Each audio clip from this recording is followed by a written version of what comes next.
Vamos a hablar de un movimiento muy complicado. Es un movimiento donde se pone en juego toda la competencia matemática. Necesitamos conocimientos de trigonometría, mucha álgebra y casi toda la cinemática que hemos visto hasta primero de bachillerato. A este tipo de movimiento se llama movimiento parabólico, también lo llaman composición de movimientos, también lo llaman tiro oblicuo y también aparece en los libros más antiguos como movimiento de proyectiles. Intentamos conocer más de este movimiento, que consiste o es similar a lo que nos ocurriría cuando lanzamos una goma desde nuestra posición en clase a la papelera. Cuando lanzamos la goma, describe algo parecido a esto, una curva. Y el movimiento se caracteriza porque le has pegado a la goma una velocidad inicial, le has comunicado una velocidad inicial que forma un cierto ángulo con la horizontal, alfa. Si observamos el movimiento y pensamos en despreciar el rozamiento con el aire, podemos fijarnos que la contribución horizontal de esta velocidad inicial, lo que podríamos llamar v sub 0x, porque esto es el eje de las x y este es el eje de las y, esa contribución horizontal de nuestra velocidad inicial, esa proyección de esta línea sobre esta, se va a mantener constante durante todo el tiempo. De hecho, la goma va a caminar así, en la horizontal, a una velocidad constante si despreciamos el rozamiento con el aire.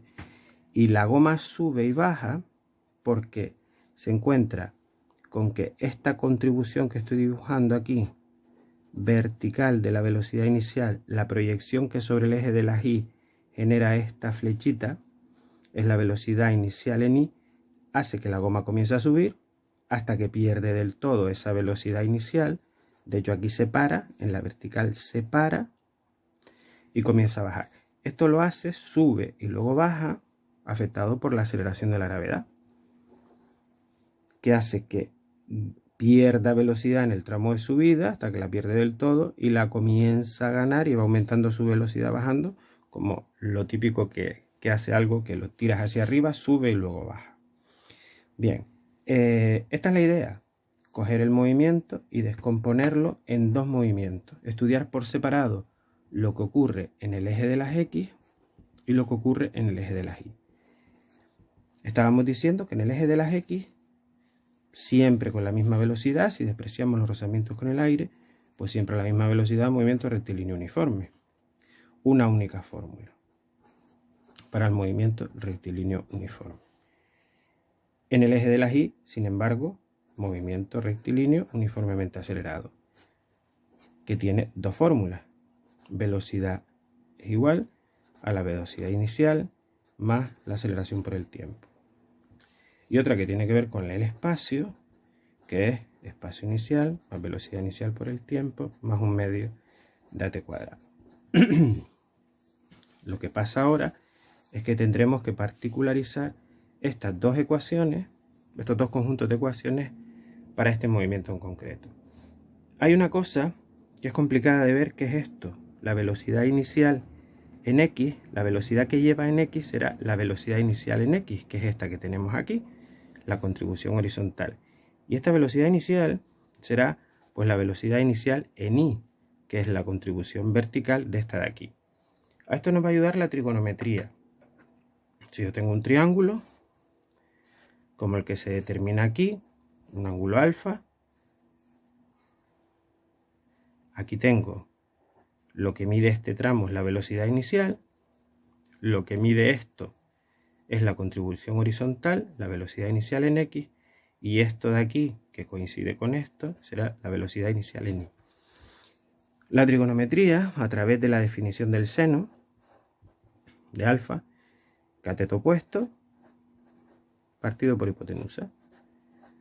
O sea, que la velocidad inicial en y será esto por esto. Y si nos fijamos, cuando utilizamos la definición del coseno, coseno, cateto contiguo, partido por hipotenusa. O sea que la velocidad inicial en x será igual a v sub 0 por coseno de alfa. Estas son las dos cosas que nos fastidian un poco porque tienen que ver con la trigonometría de la que hablábamos y nos han permitido expresar las contribuciones horizontales y verticales de la velocidad en función de la velocidad que lo comunicamos y del ángulo que forma con la horizontal. Esto nos deja aquí que las dos ecuaciones, los dos conjuntos de ecuaciones que están ahí se convierten en esto. Espacio en el eje de las x, espacio inicial, x sub 0, más, recordemos, la velocidad inicial en x, v sub 0 coseno de alfa por t. Y ya tenemos la única ecuación que define el movimiento de esto en el eje de las x, en la horizontal. En el eje de las y, la velocidad en el eje de las y será igual a la velocidad inicial en y. Velocidad inicial en y que es v sub 0 seno de alfa más a t. La aceleración es la de la gravedad, pero como es hacia abajo la gravedad, pues será negativa según el sistema de referencia del eje de las y. Por eso es más at, no menos gt. Y el espacio, como estamos en el eje de las y, vamos a llamarlo y, será igual a y sub 0, el espacio inicial en el eje de las y, más v sub 0 en y. V sub 0 en y que es v sub 0 seno de alfa, más un medio de t cuadrado, más un medio de gt cuadrado. Pero como la g es negativa, menos un medio de gt cuadrado. Conclusión. Estas dos ecuaciones son las que nos definen este movimiento en el eje de las y. Y esta es la única que nos define en el eje de las x. Ya estamos tardando en memorizar esto y esto para seguir adelante.